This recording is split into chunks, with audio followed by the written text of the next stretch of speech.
তবে আর বলছি কি, তোর বাবা এমনটা করতে পারে না, কিন্তু এমনটাই করেছে। তোর বিয়েটা ওই ভ্যাবলার সাথেই ঠিক করে ফেলেছে রে। আর ভ্যাবলার মাকে নিচে গিয়ে পাকা কথা দিয়ে এসেছে, আগামী শুক্রবার তোর আর ভ্যাবলার বিয়ে। ওই দিনই নাকি ক্যাবলা আর ময়নারও বিয়ে হতে চলেছে। ওই দুটো হারামজাদা একই দিনে একসাথে বিয়ে করতে যাচ্ছে তোদের দুজনকে। মীরা এই বলে তাড়াতাড়ি রাস্তা পার হতে যাবে, অমনি ভ্যাবলার ভ্যান গাড়িটির সাথে ধাক্কা খেয়ে মাটিতে পড়ে যায়। আর সাথে সাথে কি ওই রাজপুত্রের এত দেমাগ, সে আমার বলা দাম ধরে কিছুতে আমার কাছে সুতো বিক্রি করলো না, আর কারোর কাছে জুত করতে। রেশমি সুতাগুলো এখনো জাহাজে আটকা পড়ে আছে। রেশম সুতোগুলো এখনো কোনো সর্দারের কাছে তিনি বিক্রি করতে পারেননি। রাজপুত্র এখনো। মীরা একটা কাপড়ে মুখ ঢেকে বাড়ি থেকে পালাচ্ছিল। না বাবা, এছাড়া তো আর কোনো উপায় খুঁজে পাচ্ছি না। এই মোক্ষম সুযোগ, বাবা বাড়িতে নেই, এই সুযোগে আমাকে বাড়ি থেকে পালাতেই হবে। ওই বাবলাকে বিয়ে করার থেকে সারা জীবন সন্ন্যাসিনী হয়ে থাকা ঢের ভালো। আমি তো বেঁচে থাকতে বাবলাকে কিছুতেই বিয়ে করব না।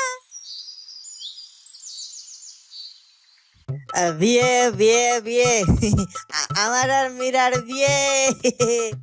এই সেরেছে, এই ভাবলা পাগলাটা তো আবার আমাদের বিয়ে নিয়ে পুরো গাছত লোকজনকে জানান দিচ্ছে।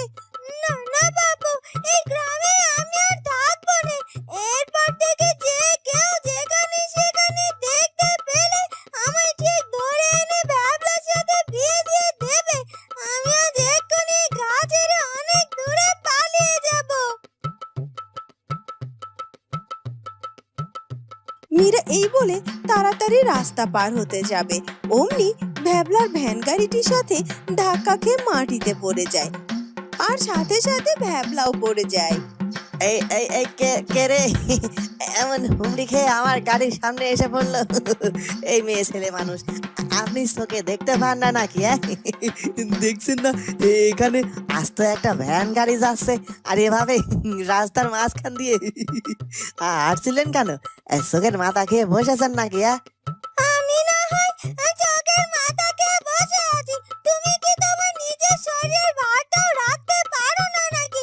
একটুখানি ধাক্কা লেগে এভাবে পড়ে গেলে। এই এই কি ব্যাপার, আপনার গলাটা এমন চেনা চেনা লাগছে কেন?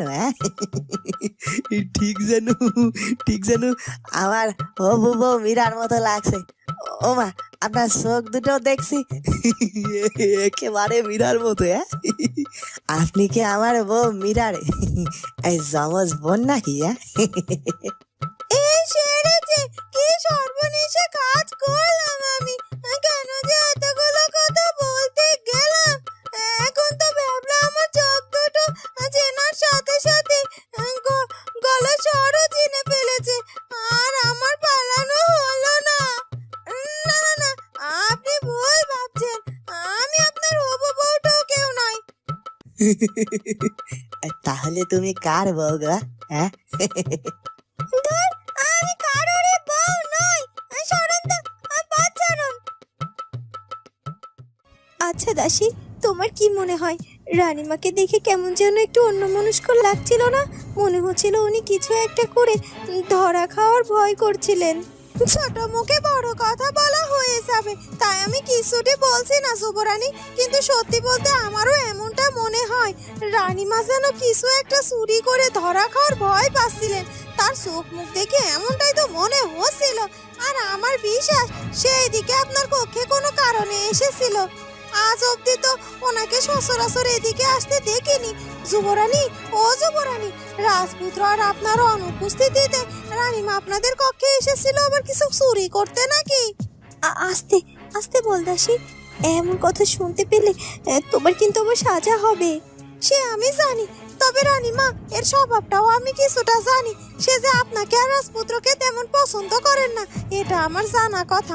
আর ওই রানীমায়ের সাথে একটা দাসীকে দেখতে পেলেন না, সে তো রানীমায়ের খাস দাসী। রানীমা বলে ও হাজার খারাপ কাজও করতে পারে। আচ্ছা ঠিক আছে, তুমি আবার এইসব কথা বাদ দিয়ে দাও তো। আগে আমার একটা সুচ দাও, আর এই রঙের সুতা এনে দাও। আমার শাড়িটাকে আগে ঠিক করতে হবে। আমি এবার আমার কক্ষে যাচ্ছি, তুমি সেই সুতা নিয়ে আমার কক্ষে চলে এসো, কেমন? হ্যাঁ রাজপুত্র, আপনি বললে আমরা কেন রাজি হব না? তাঁতিদের কাজই তো শাড়ি বুনন করা। সেই প্রয়োজনে আমরা যে কোনো জায়গায় যেতে পারি। আর হেমরাজের মতো বড় রাজে কাজের দরকারে যাব, এতে কোনো বাধা নেই আমাদের। ঠিক আছে, তবে তোমরা কজন তাঁতি যেতে পারবে আমাদের সাথে সেটা ঠিক করে জানিয়ে দিও মন্ত্রীমশাইকে। আর হ্যাঁ, সাথে সাথে কিন্তু অবশ্যই শাড়ি তৈরি করার বিভিন্ন সামগ্রী নিয়ে যেতে হবে, কারণ আমাদের হেমরাজ্যের অধিকটাতে কখনো শাড়ি বুনন করার কাজ কেউ করেনি, তাই এইসব সম্পর্কে ধারণাও তাদের কারণ নেই। আমি চাই তোমাদের কাছ থেকে আমাদের হেমরাজ্যের দিনমজুর অথবা সাধারণ মানুষেরা যেন এই কাজগুলো শিখে নিতে পারে, আর তারা নিজেরাও শাড়ি বুনন করতে পারে। আর তাদের হাতে বোনা শাড়ি আমি নিজে দেশ বিদেশে অনেক রাজ্যে ছড়িয়ে দিতে চাই। ঠিক আছে রাজপুত্র, তুমি এবার একটু নিশ্চিন্ত হও। হ্যাঁ, আমি বুঝতে পারছি তুমি আজ কদিন ধরেই এই এক চিন্তা নিয়ে ভীষণ দুশ্চিন্তা করছো। হ্যাঁ, এখন যখন সব কিছু ঠিকঠাক হয়ে গেল তখন আর এত চিন্তা করো না। এবার শুধু আমাদের হেমরাজ্যে ফিরে যাওয়াই বাকি, তারপর তোমার স্বপ্ন পূরণ করার কাজে লেগে পড়তে হবে। তবে আমার ভয় হচ্ছে শুধু রাজা মশাইকে নিয়ে। তিনি এই ব্যাপারটা আদৌ কিভাবে নেবেন? মন্ত্রীমশাই, আপনাকে তো বলেছি পিতামশাইকে নিয়ে আপনি কোনো দুশ্চিন্তা করবেন না। পিতামশাইকে আমি সবটা বুঝিয়ে বলবো, আর তিনি নিশ্চয়ই সবটা বুঝবেন এবং খুশিও হবেন।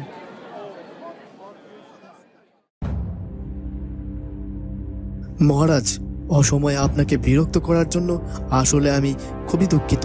আসলে আমি খবর নিয়ে এসেছি রাজপুত্র এখনো তার বাণিজ্যে সফল হতে পারেনি। রেশমি সুতাগুলো এখনো জাহাজে আটকা পড়ে আছে। রেশম সুতোগুলো এখনো কোনো সর্দারের কাছে তিনি বিক্রি করতে পারেননি। রাজপুত্র এখনো সুতো বিক্রি করতে পারেনি? কিন্তু কেন? আমি তো আগে থেকেই সব ঠিকঠাক করে রেখেছিলাম। শুধু সর্দারের কাছে সুতোগুলো পৌঁছে দিলেই রাজপুত্রের কাজ শেষ। এতদিনে সেটা করতে পারলো না কেন রাজপুত্র? তবে কি আমি রাজপুত্রের সাথে বাণিজ্যে না যেয়ে চরম ভুল করলাম? সেই ভুলের খেসারত দিতে হবে আমার গোটা রাজ্যবাসীকে, কারণ এত বড় লসের খেসারত তো সকলে চোকাতে পারবে না। এটা তো আমার হেমরাজ্যের জন্য অনেক বড় একটা খারাপ সংবাদ। আর রাজপুত্রের জীবনে প্রথম বাণিজ্যে যদি এমন কাণ্ড ঘটে, তবে তো ভবিষ্যতে তার রাজা হওয়ার যোগ্যতার দিকে আঙুল তুলবে লোকে। কি ব্যাপার রাজা মশাই, শেষ পর্যন্ত আমার কথাই সত্যি হলো তো? না মানে আপনার কক্ষে প্রবেশ করতে করতেই সবটা শুনলাম আর কি। আমি বলেছিলাম না রাজপুত্রের এক কথায় তাকে এভাবে হুট করে নিজে বাণিজ্যে না গিয়ে আপনাকে এভাবে বাণিজ্যে পাঠানো ঠিক হয়নি। দেখলেন তো এবার আমার কথা মিলল তো? বাইরের মানুষের সামনে তুমি রাজপুত্রের সম্পর্কে এভাবে কথা বলো না। গুপ্তচর, তুমি এবার আসতে পারো। আমার যেটা জানার সেটা জানা হয়ে গেছে। আজ্ঞে মহারাজ। তুমি এই কক্ষে আমায় কি বলতে এসেছিলে রানী? রাজপুত্রর প্রসঙ্গে আমি তোমার কাছ থেকে কিছুই শুনতে চাই না। এই বিষয়টা আমাকে বুঝে নিতে দাও।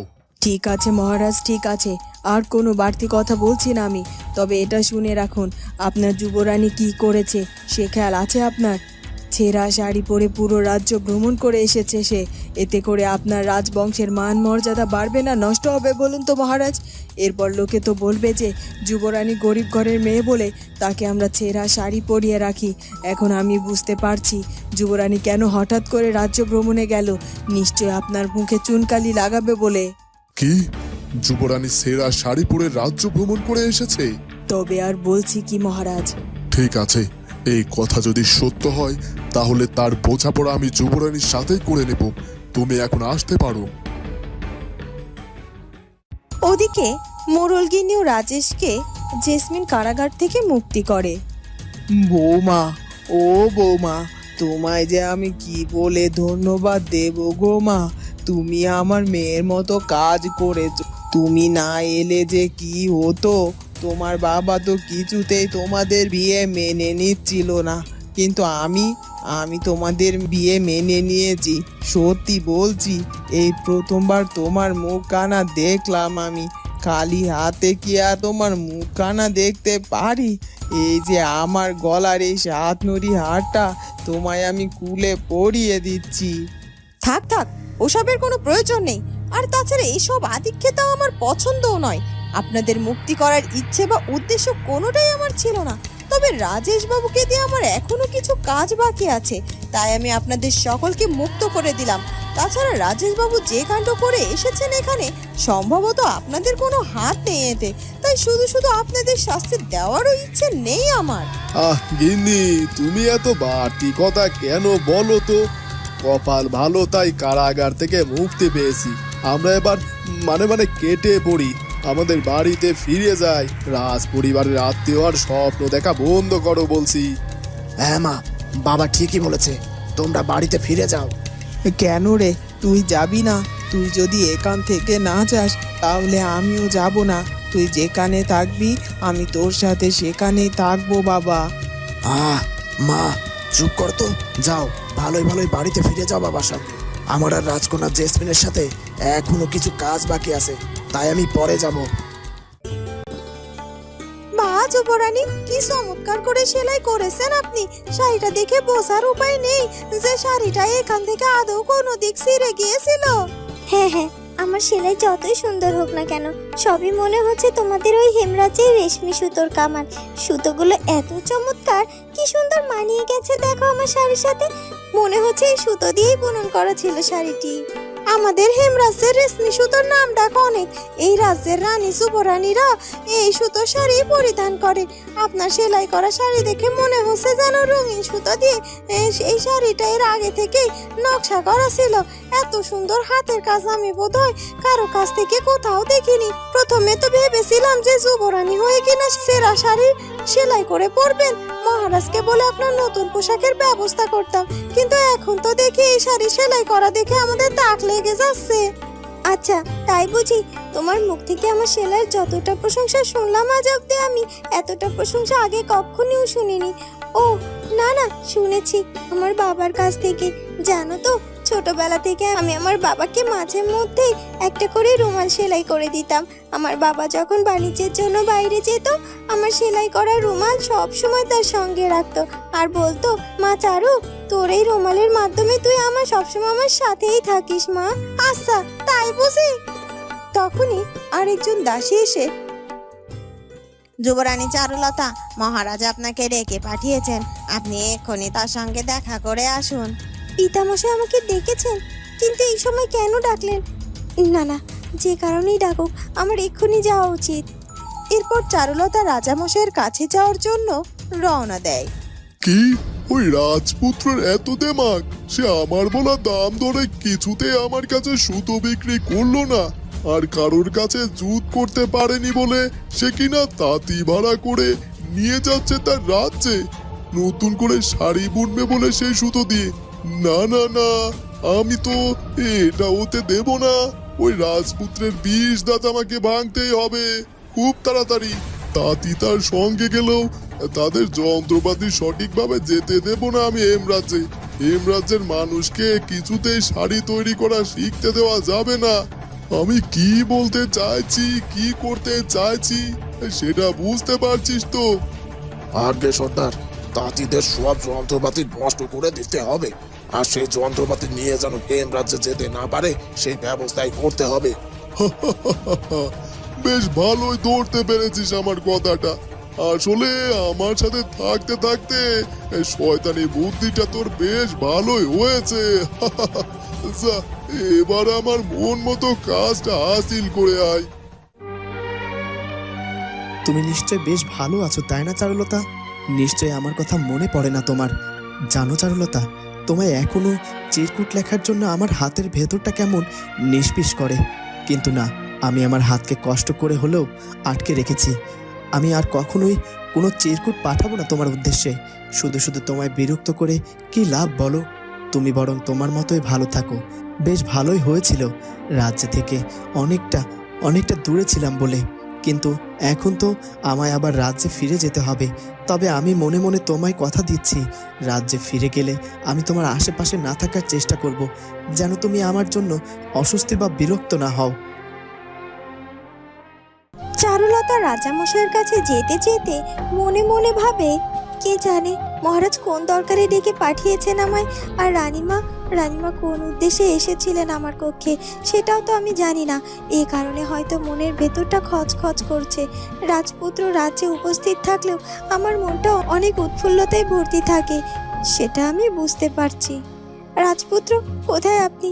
আপনাকে ছাড়া আমার রাজ্যে আপনার কক্ষে নিজেকে যে বড্ড একা লাগে। আপনি দয়া করে ফিরে আসুন।